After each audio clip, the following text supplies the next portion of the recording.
So behind the behavior, why was Colton having these negative behavior choices? And if you look at chapter 3 of Our Minds, Our Memories, prior knowledge is huge. It's how we make sense of our world. And if we have a distorted misinterpretation of the world, then that's going to make our prior knowledge distorted.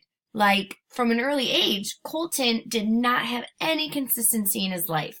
He grew up with constant lies, people who moved in and out of his world. In his prior knowledge, he believed that he didn't have to take responsibility for his actions. His dad hardly ever was around, didn't take responsibility for him, and he saw anger as a way to get what you want through mom and through dad. And his siblings were developing those behaviors as well.